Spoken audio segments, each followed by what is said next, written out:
that concerns me. Because if Kevin Durant isn't happy, the Phoenix Suns are going to have similar problems to what they had last year. I'm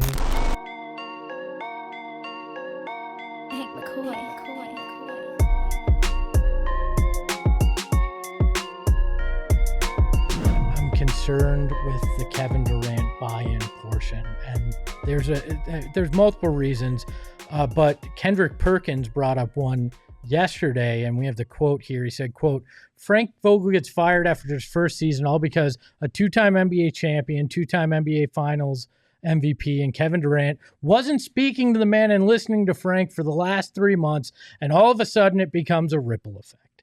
Now, I always take what Perk says with a grain of salt because, I mean, I don't know. I mean, could it be a game of telephone? I mean, we know he played with KD, but you know, also, but they don't have a good relationship. Yeah, I mean, obviously there's a bone to pick there as well, but he obviously knows people that know KD too. So I'm going to highly doubt he didn't say a word to Frank Vogel for 3 months. He's not Monty Williams with DeAndre Ayton, but come on. But I think I'm sure there was a rift there. I'll say that. I think there's truth to some of the reports we've been hearing about KD didn't like how he was being used, and we can debate whether he was being used correctly. I think there were some instances where he was playing off the ball too much, where they weren't using him correctly. I also think there's a case to be made that, you know, maybe he doesn't want to be running around as much. Maybe he just wants to get the ball in his spots because he's been playing this way since Brooklyn, basically. And Golden State was the last time that a team really knew how to optimize him. So I think he did quietly take issue with some of the ways he was being used. I think in his mind, as he told us, the coach is the leader. So in his mind, I'm not the leader. He's the leader. If something goes bad, it's on him. So hopefully Budenholzer is able to come in and be more of that leader. But I do think there's probably truth to the idea that even if Frank Vogel didn't lose the entire locker room, I'm pretty sure he lost KD, because that report after the Clippers game when they were down 35-4 and Frank Vogel goes on his tirade and we're hearing about, you know, like players rolling their eyes or stifling laughter, like, yeah, we know who that is. Well, and again, if you lead by example and that example is not right, it can lead to a locker room that's fractured in some ways. It can. And I'm not just putting KD. at the feet of KD either, but because that's leadership too. Yeah, I do have a concern here. And I'm probably going to get called a hater. And I may share something that I don't know if I'm supposed to, but I'm going to do it anyways. Oh, here we go. Look, I don't think Mike Budenholzer was Kevin Durant's guy. In fact, I think Chauncey Billups was the guy he was pushing for. This is not the kind of offense that Kevin Durant likes. This is not, I had a former NBA coach say that to me yesterday, that this isn't the kind of offense that is a Kevin Durant kind of offense.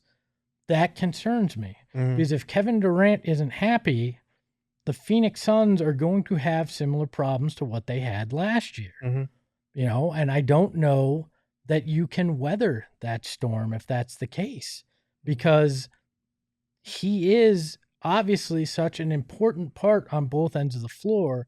And if he's not fully bought in, they will struggle.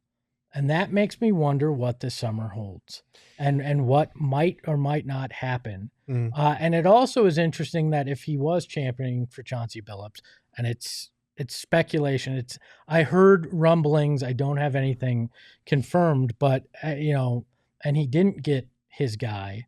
Does that already started off on the wrong foot? And all these things concern me because we've heard all sorts of things when it comes to Kevin Durant. And I'm not putting it all on KD. Right. This was a massive failure across the board. And like we talked about, Frank owns part of it. Devin Booker owns part of it. Bradley Beal owns part of it. Matt Ishbia owns part of it. And James Jones does. And Kevin Durant does as well. If you want to wear the crown and you want to be the guy that's the big, the big name, you hold part of the responsibility as well. And we know that Kevin Durant can be upset at coaches at times. So that's my main concern here. Can Mike Budenholzer get full buy-in from Kevin Durant on his offensive system and what he's trying to do defensively? And if he can, you're in for a great season. If he can't, I think you're in for a season that was very much like last season, and it gives you pause about what this offseason holds. It'll be interesting to watch because I think there will be buy-in at first, and I think if the results follow, there'll be buy-in that's sustained throughout. But if that falls off, or if the Suns get off to a slow start again, or if there are injuries early in the year and KD, like he did at the start of this season, has to carry an immense load on both ends, that's a difficult thing to sustain that buy-in, I think. And that's not even just a KD thing. That's a superstar player in the NBA in general thing. So I am curious about that because I think Budenholzer, in terms of what he'll be able to do offensively, I think it might be somewhat similar to how he was able to be optimized in Golden State, maybe where a lot of the other guys like the Steph Curry and Draymond Green pick and roll, okay, that doesn't work. Guess what? We have Kevin Durant as the release valve who's going to get buckets on you. If you can figure out something similar to that, to where KD is used the way that he's liked, but it bridges the gap between we need a bucket here and we want to run some things on offense and get the motion up, I think you could have something really special here. But there is that concern that maybe Budenholzer wasn't his guy. There's that concern that KD is eligible for an extension this summer.